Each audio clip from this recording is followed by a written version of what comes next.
Just past the half-mile pole, going to the turn. Look out. How do you measure greatness? 1:33.2 is the stakes record. It belongs to Secretariat in 1973. Here comes the champion. Easy Goer led into the starting gate. Number 5, Pat Day on the outside. They're ready to run in the Gotham Stakes of 1989. Marshall Cassidy sends them off, and they're underway in the Gotham. Cantrell Road on the outside of Diamond Donny. Those two are vying for the early lead. Have 3 on expensive decision. Texian on the inside and Easy Goer on the outside as they leave the chute. Now Easy Goer has made a bold move on the outside to move alongside Diamond Donny. Cantrell Road joins them in third. And on the rail, Texian, expensive decision, is now 5th.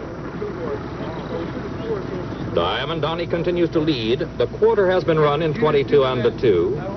Texian on the rail, and alongside is Cantrell Road. Those 3 are now across the track and have a length and a half on Easy Goer, then expensive decision. The half, extremely fast, 44 and 1. They round the far turn. It's still Diamond Donny, and Easy Goer remains far back. Diamond Donny leading by a length and a half. Now, Easy Goer has made a move again on the outside, and Easy Goer takes second by a length. Texian on the rail third, then expensive decision, and Cantrell Road has dropped into 5th.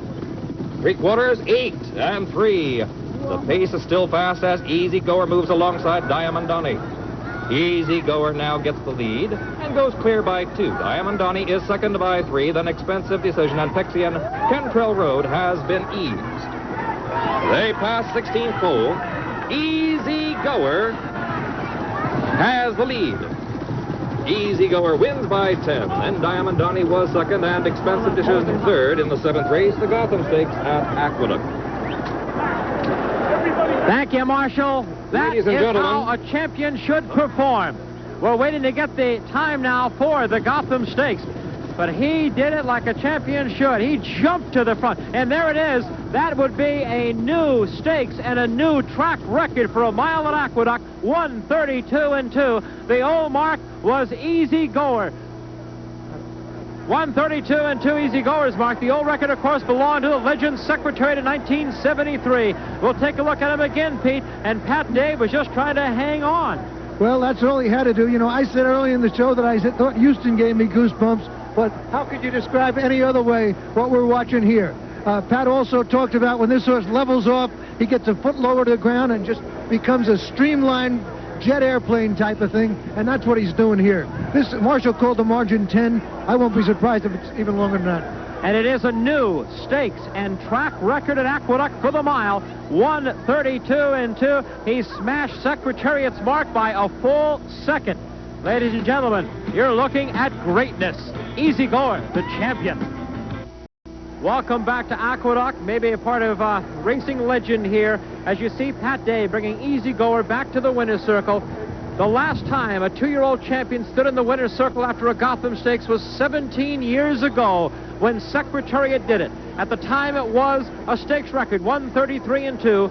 Today, Easy Goer smashed Secretariat's mark by 1 full second, 1:32 and 2. The fractions, 22 and 2, 44 and 1, 1:08 and 3, 1:32 and 2, and he looked like he was having a ball doing it. Easy Goer by Alydar out of the Buckpasser mare, relaxing unofficially.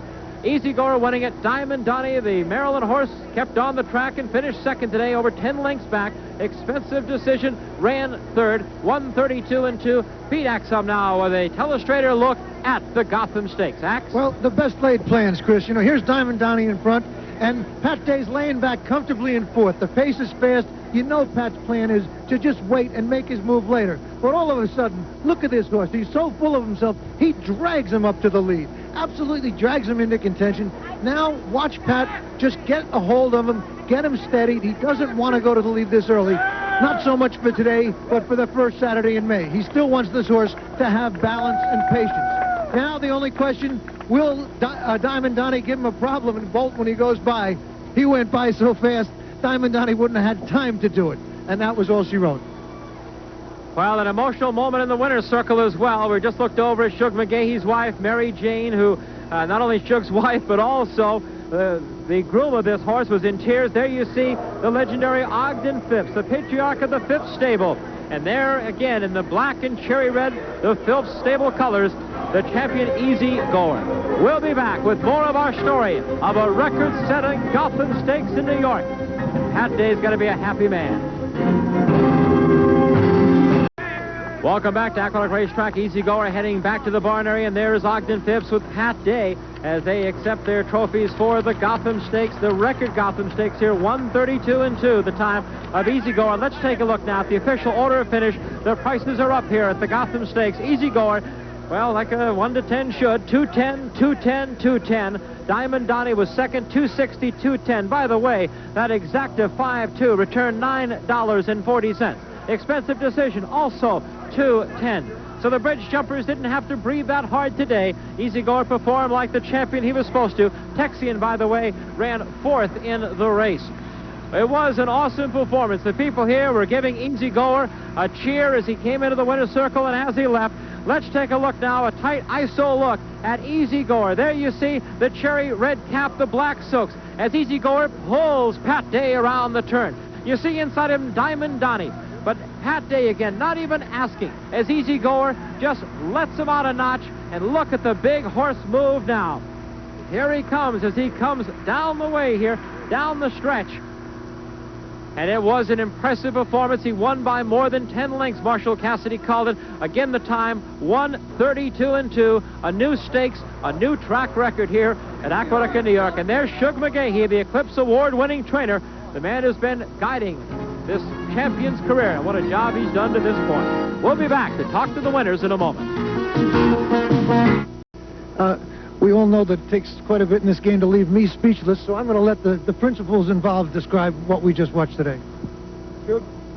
Well, you know, this horse had trained very well since the swales. I told everybody. I was anxious to run him today because I was hoping that it wasn't something that was false. But the swale stakes in Florida moved him up, you know, terrifically. Given a little bit of benefit of the doubt on the 32-2, the track has been extremely fast here last couple of days, but, you know, I had no idea he would run, you know, anywhere close to that time. You know, I thought 33 and change, you know, and I'd be elated. 34 change, I'd have been elated. But, you know, to do something like this just, you know, proves that he wasn't fooling me. Well, Pat, let's go to the replay and take a look. Let you add in a little more education for me, since I'm obviously helpless in this case. Oh, well, I don't... Here we are. He, yes, sir, I can see the monitor there. He broke much better today than he did in the swale stake and was just clocking horses down the backside.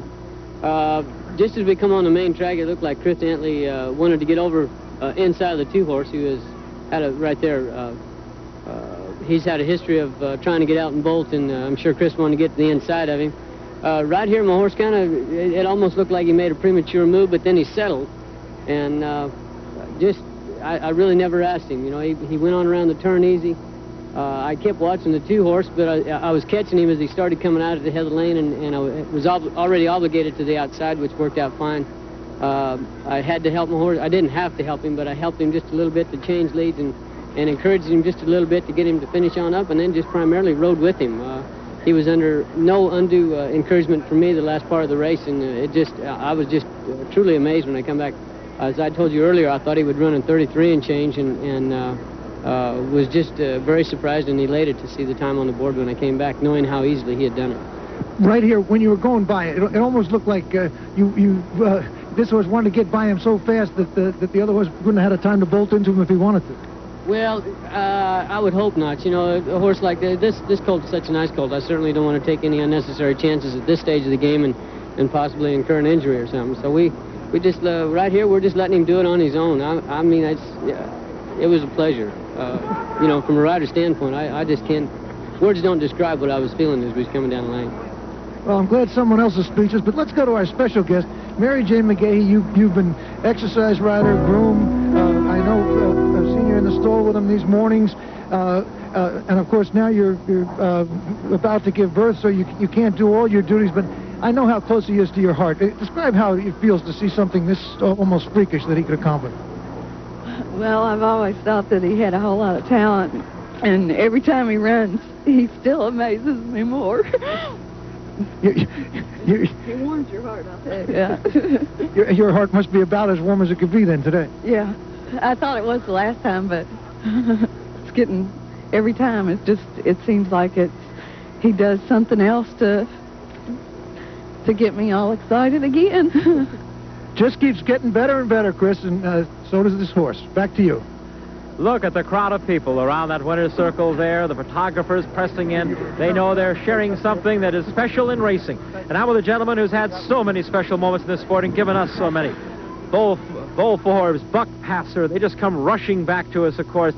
And I have to tell you, I know you must feel awfully proud of this one. Describe this moment. How does it fit in with all the great horses, the great moments you and the Phipps family have had? Well, when he moved, I was awful happy. And I thought then he was going to come on and do it well, which he did do. We were visiting a bit about Buck Passer, how many times a multiple champion. You feel Easy Goer has this kind of potential at this stage? Well, horse owners are optimists, and so I can hope he has. You've done so much in the sport. Obviously, they say the ultimate, the one they measure everything of it, is the Kentucky Derby. How close have you come with that? I came within a head once with Dapper Dan, or maybe been a little less than that. It was close.